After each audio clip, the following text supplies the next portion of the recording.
சென்னையில் தங்கம் மற்றும் வெள்ளியின் விலை இதுவரை இல்லாத உச்சத்தில் விற்பனையாகிறது. இன்று காலை நிலவரப்படி 22 கேரட் ஆபரண தங்கம் கிராமிற்கு 85 ரூபாய் விலை உயர்ந்து 11,425 ரூபாய்க்கும், ஒரு சவரன் 680 ரூபாய் விலை அதிகரித்து 91,400 ரூபாய்க்கும் விற்பனை செய்யப்படுகிறது. வெள்ளி கிராமிற்கு 3 ரூபாய் விலை உயர்ந்து 187 ரூபாய்க்கும், 1 கிலோ 3,000 ரூபாய் விலை ஏற்றம் கண்டு 1,87,000 ரூபாய்க்கும் விற்பனை செய்யப்படுகிறது.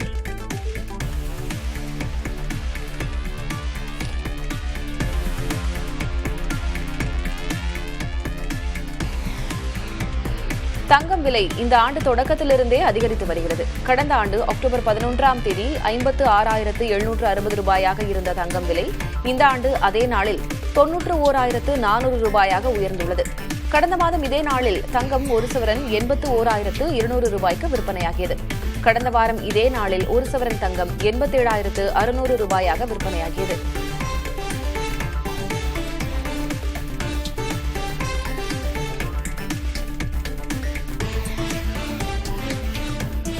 சபரிமலை கோயிலில் உள்ள தங்க நகை உள்ளிட்ட விலை மதிப்புமிக்க பொருட்களை ஓய்வு பெற்ற நீதிபதி KT சங்கரன் ஆய்வு செய்ய உள்ளார்.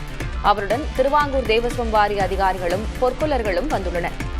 சபரிமலை கோயிலில் இருந்து 4 கிலோ மதிப்புள்ள தங்கம் காணாமல் போனதாக தொடரப்பட்ட வழக்கில் அறிக்கை அளிக்க ஓய்வு பெற்ற நீதிபதி KT சங்கரனை கேரள உயர்நீதிமன்றம் நியமித்துள்ளது. இந்த விவகாரத்தில் முறைகேடுகள் செய்ததாக தேவஸ்வம் போர்டில் 2019ஆம் ஆண்டின் நிர்வாக அதிகாரியும் தற்போதைய துணை ஆணையருமான முராரி பாபுவை திருவிதாங்கூர் தேவஸ்வம் போர்டு சஸ்பெண்ட் செய்துள்ளது குறிப்பிடத்தக்கது.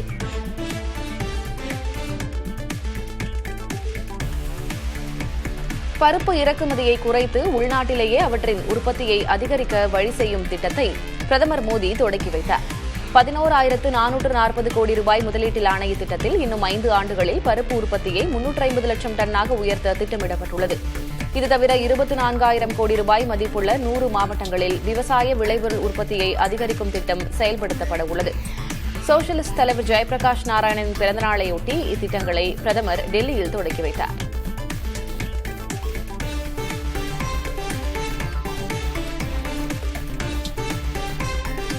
பெண்களுக்கு ஆதரவாக இருப்பதில் பலவீனமானவர் என பிரதமர் மோடியை காங்கிரஸ் மக்களவைக் குழு தலைவர் ராகுல் காந்தி சாடியுள்ளார்.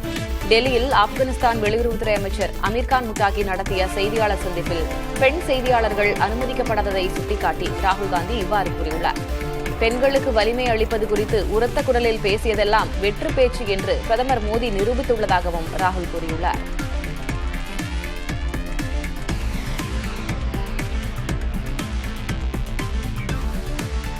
ஆப்கானிஸ்தான் அமைச்சரின் செய்தியாளர் சந்திப்பில் பெண் பத்திரிகையாளர்கள் அனுமதிக்கப்படாதது பெரும் சர்ச்சையை ஏற்படுத்தியுள்ளது. இந்நிகழ்வை கண்டித்துள்ள காங்கிரஸ் மூத்த தலைவர் ப. சிதம்பரம் இச்செயலை கண்டித்து ஆண் பத்திரிகையாளர்களும் செய்தியாளர் சந்திப்பை புறக்கணித்திருக்க வேண்டும் என கூறியுள்ளார். இச்செயல் பேரதிர்ச்சி தருவதாக காங்கிரஸ் பொதுச் செயலர் பிரியங்கா காந்தி கூறியுள்ளார். இந்நிகழ்வு குறித்து பிரதமர் மோடி தன் நிலைப்பாட்டை தெரிவிக்க வேண்டும் என எக்ஸ் தளத்தில் பிரியங்கா பதிவிட்டுள்ளார். டெல்லியில் நடந்த ஆப்கானிஸ்தான் அமைச்சர் செய்தியாளர் சந்திப்பில் பெண் பத்திரிகையாளர்கள் அனுமதிக்கப்படாததில் தங்களுக்கு தொடர்பில்லை என வெளியுறவு அமைச்சக வட்டாரங்கள் தெரிவித்துள்ளன. காங்கிரஸ் கட்சி மற்றும் செய்தியாளர்களிடமிருந்து கடும் விமர்சனங்கள் வந்த நிலையில் இவ்விளக்கம் வெளியாகியுள்ளது. ஆப்கானிஸ்தானில் தலிபான் ஆட்சியாளர்கள் பெண்களின் உரிமைகளை மறுத்து வருவதாக குற்றச்சாட்டுகள் உள்ள நிலையில் டெல்லி நிகழ்விலும் பெண் செய்தியாளர்களை அனுமதிக்க மறுத்தது சர்ச்சையை ஏற்படுத்தியுள்ளது.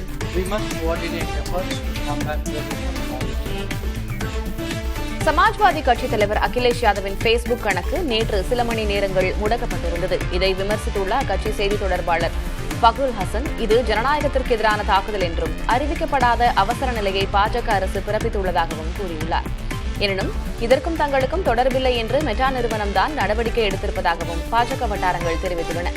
அகிலேஷ் யாதவ் பேஸ்புக் பக்கத்தை 80 லட்சம் பேர் பின்தொடர்வது குறிப்பிடத்தக்கது.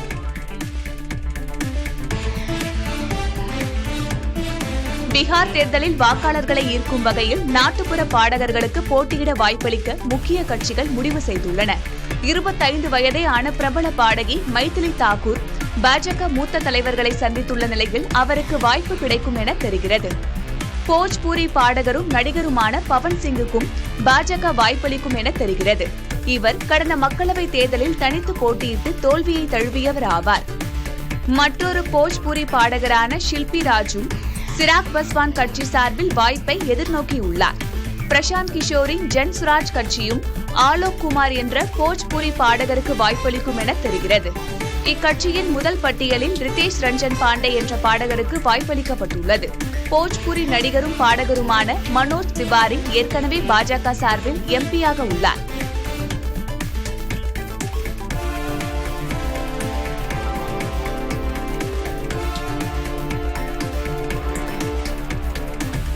பீகார் அரசியலில் பெரிய அதிர்வலைகளை ஏற்படுத்தியுள்ளார்.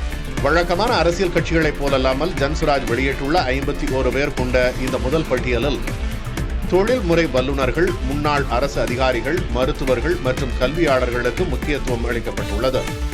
இது பீகார் அரசியலில் திறமை மற்றும் தூய்மையான ஆளுமை என்ற புதிய அத்தியாயத்தை எழுத கிஷோர் முயல்வதை சுட்டிக்காட்டுகிறது. தலைசிறந்த கல்வியாளரும் பாட்னா பல்கலைக்கழகத்தின் முன்னாள் துணைவேந்தருமான KC சின்ஹா குமஹரார் தொகுதியில் வேட்பாளராக நிறுத்தப்பட்டுள்ளார். பாட்னா உயர்நீதிமன்றத்தின் மூத்த வழக்கறிஞரும் பீகாரின் கூடுதல் அட்வொகேட் ஜெனரலாகவும் பணியாற்றிய அனுபவம் கொண்ட ஒய்பி கிரி மாஞ்சி தொகுதியில் போட்டியிடுகிறார். கிராமப்புற சுகாதார பணிகளில் ஈடுபட்டுள்ள மருத்துவர் ஒருவர் முசாஃபர்பூர் தொகுதியில் களம் காண்கிறார். இது மட்டுமின்றி ஓய்வு பெற்ற IPS அதிகாரிகளான RK மிஸ்ரா மற்றும் ஜெயபிரகாஷ் சிங், முன்னாள் முதல்வர் பாரத ரத்னா கர்பூரி தாக்கூரின் பேத்தி ஜகுருதி தாக்கூர் மற்றும் திருநங்கை வேட்பாளர் பிரீத்தி கின்னார் ஆகியோருக்கும் வாய்ப்பளிக்கப்பட்டுள்ளது. இந்த வேட்பாளர் பட்டியலில் மிகவும் பின்தங்கிய வகுப்பினருக்கு 17 இடங்களும் இஸ்லாமியர்களுக்கு 7 இடங்களும் வழங்கப்பட்டுள்ளன. பிரசாந்த் கிஷோர் தான் போட்டியிட விரும்பிய கர்ககர் தொகுதியில் போஜ்புரி பாடகர் ரிதேஷ் ரஞ்சன் பாண்டேயை களமிறக்கியுள்ளார். இதன் மூலம் அவர் தேஜஸ்வி யாதவின் கோட்டையான ராகோபூர் தொகுதியில் போட்டியிடுவார் என்ற எதிர்பார்ப்பு மேலும் வலுத்துள்ளது. இத்தகைய எதிர்பாராத தேர்தல் வியூகங்கள் மூலம் பீகார் அரசியல் வரலாற்றில் ஒரு மாற்றத்தை கொண்டுவர விரும்பும் பிரசாந்த் கிஷோர் தனது அரசியல் ஆட்டத்தை தொடங்கியுள்ளார். கேரளாவின் கோட்டயம் கனக்காரியில் வசிக்கும் 86 வயதான முன்னாள் விமானப்படை வீரர் ஜேம்ஸ் கொலவிலில் தன் மகனின் நினைவாக 1,60,00,000 ரூபாய் மதிப்புள்ள 80 சென்ட் நிலத்தை கால்பந்து மைதானம் அமைப்பதற்கு நன்கொடையாக வழங்கியுள்ளார். இதன் மூலம் இந்த பகுதி வாழ் மக்கள் மற்றும் இளைஞர்களின் நீண்ட நாள் கோரிக்கை நிறைவேறவுள்ளது. ஜேம்ஸ் கொலாவலில் மகன் பிலிப் ஜேம்ஸ் 2017 மறைந்தார். தனது நிலத்தில் அமையவுள்ள கால்பந்து மைதானம் தன்னுடைய மகனின் நினைவை நிரந்தரமாக உயிர்ப்புடன் வைத்திருக்கும் என்றும் ஜேம்ஸ் கொலாவலில் கூறியுள்ளார்.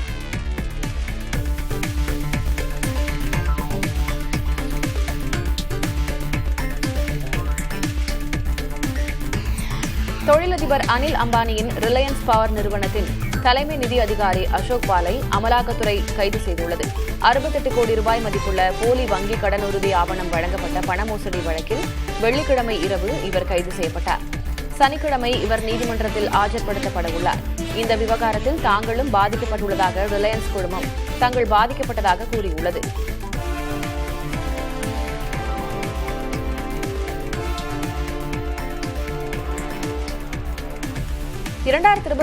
ஆண்டுக்கான நோபல் பரிசை வென்றுள்ள வெனிசுலாவின் எதிர்க்கட்சித் தலைவர் மரியா கொரினா மச்சாடோ தன்னை தொலைபேசியில் தொடர்பு கொண்டு பேசியதாக அமெரிக்க அதிபர் டொனால்டு ட்ரம்ப் கூறினார்.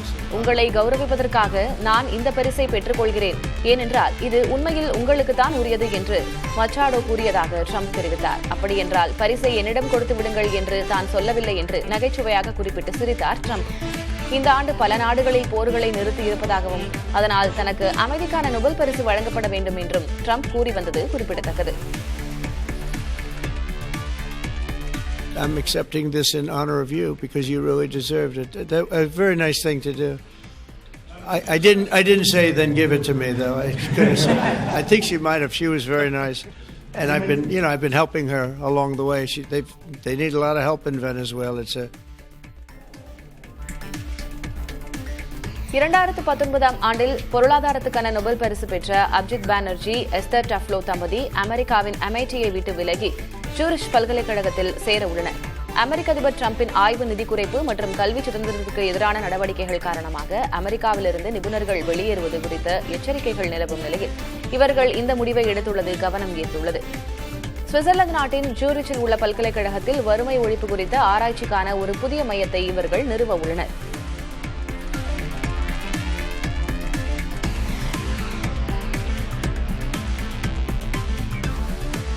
பிரபல இசைக்கலைஞர்கள் லிடியன் நாதஸ்வரம் மற்றும் அமிர்தவர்ஷினி ஆகியோரின் குரல் இசை காவியத்தின் 2ஆம் பாகம் இலங்கையில் வெளியிடப்பட்டுள்ளது. யாழ்ப்பாணத்தில் நடைபெற்ற இந்நிகழ்வில் 2ஆம் பதிப்பை இந்திய துணை தூதர் சாய் முரளி உள்ளிட்டோர் கலந்து கொண்டனர். உடன் பிறந்தவர்களான இவ்விரு இசைக்கலைஞர்களும் இணைந்து இசையமைத்து திருக்குறளின் 1330 குறள்களையும் அவற்றின் பொருள்களையும் பாடல்களாக வழங்கியுள்ளனர்.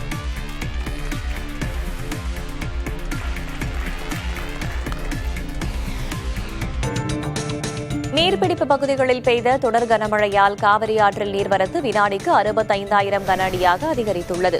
இதன் காரணமாக ஒகேனக்கலில் உள்ள அனைத்து அருவிகளிலும் தண்ணீரில் மூழ்கியுள்ளன. பாதுகாப்பு கருதி அருவிகளில் குளிப்பதற்கும் பரிசல் இயக்கவும் மாவட்ட நிர்வாகம் தடை விதித்துள்ளது. காவிரி வரலாற்றில் அக்டோபர் மாதத்தில் மழை நீரால் இவ்வளவு வெள்ளப்பெருக்கு ஏற்படுவது இதுவே முதல் முறை.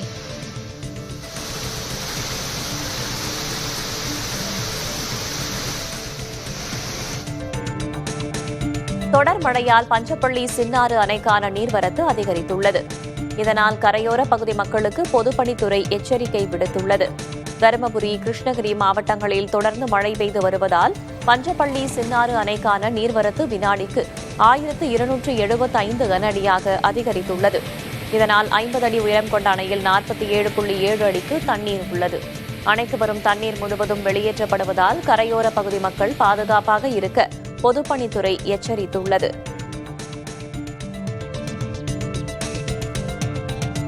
ஜவ்வாது மலைத்தொடரில் பெய்த கனமழையின் காரணமாக செண்பகத்தோப்பு அணையிலிருந்து வெளியேற்றப்படும் நீருடன் கமண்டல நாக நதியின் வெள்ளமும் கலந்து செய்யாற்றில் திடீர் வெள்ளப்பெருக்கு ஏற்பட்டுள்ளது.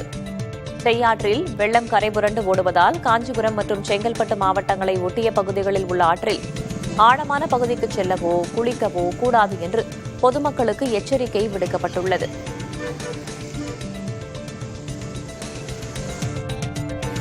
கிருஷ்ணகிரி மாவட்டம் சூளகிரியில் கனமழை பெய்துள்ளது. அதிகபட்சமாக கெலவரப்பள்ளி அணை பகுதியில் 7 சென்டிமீட்டர் மழை பதிவாகியுள்ளது. தொடர் மழையால் குருபாரதப்பள்ளி ஏரி நிரம்பி உபரி நீர் வெளியேறி வருகிறது. இதனால் ஓமதேப்பள்ளி சாலையில் வெள்ளம் தேங்கியுள்ளது. அருகே உள்ள விளைநிலங்களில் தண்ணீர் புகுந்ததால் பயிர்கள் சேதமடைந்தன. மழையால் சூளகிரியில் இருசக்கர வாகன நிறுத்துமிட சுற்றுச்சுவர் இடிந்து விழுந்ததால் 10க்கும் மேற்பட்ட இருசக்கர வாகனங்கள் சேதமடைந்தன. தென்கனிக்கோட்டையிலிருந்து பெட்டமுகிலாலம் செல்லும் சாலையில் சந்தனப்பள்ளியில் சாலை ஓரத்தில் இருந்த 80 ஆண்டு பழமையான ஆலமரம் ஒன்று வேரோடு சாய்ந்தது. மின்கம்பமும் சேதமடைந்தது. திருச்செந்தூர் முருகன் கோவிலில் கடல் சுமார் 80 அடி வரை உள்வாங்கியது. ஐயா கோவிலிலிருந்து நாழிக்கிணறு வரை சுமார் 500 மீட்டர் நீளத்திற்கு கடல் உள்வாங்கி காணப்பட்டது. இதனால் பச்சை நிற பாசி படிந்த பாறைகள் வெளியே தெரிந்தன. இதனிடையே கந்தசஷ்டி விழாவை முன்னிட்டு கோவில் முன்புள்ள கடற்கரையில் மணலை சமன்படுத்தும் பணிகள் நடைபெற்று வருகின்றன. எனவே கந்தசஷ்டி விழா நிறைவு பெறும் வரை கோவில் முன்புள்ள கடற்கரையில் இரவு 8 மணி முதல் அதிகாலை 4 மணி வரை பக்தர்கள் தங்குவதற்கு அனுமதி இல்லை என்று கோவில் நிர்வாகம் தெரிவித்துள்ளது.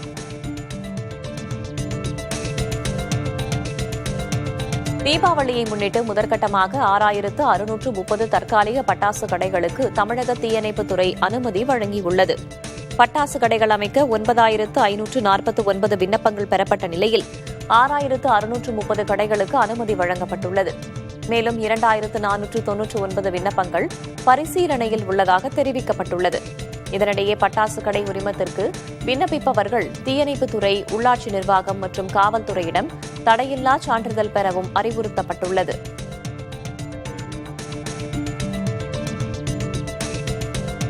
தீபாவளி பண்டிகையொட்டி தலைநகர் டெல்லியில் 5 நாட்களுக்கு மட்டும் பட்டாசு வெடிக்க உச்சநீதிமன்றம் அனுமதித்துள்ளது.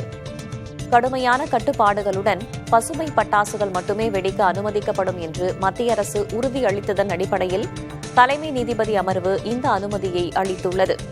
பட்டாசு புகை மற்றும் ஒலியால் ஆரோக்கிய கேடுகள் ஏற்படுவதுடன் சுற்றுச்சூழல் கடுமையாக மாசடைகிறது என்ற குற்றச்சாட்டால் கடந்த ஆண்டுகளில் டெல்லியில் பட்டாசு வெடிக்க தடை விதிக்கப்பட்டிருந்தது. திருப்பூர் மாவட்டம் உடுமலைப்பேட்டை சுற்றுவட்டார பகுதிகளில் உரிய விலை இல்லாத காரணத்தால் விவசாயிகள் தக்காளிகளை சாலை ஓரம் கொட்டினர். உடுமலை, மடத்துக்குளம், குடிமங்கலம் உள்ளிட்ட பகுதிகளில் தக்காளி அதிக அளவில் சாகுபடி செய்யப்பட்டிருந்தது.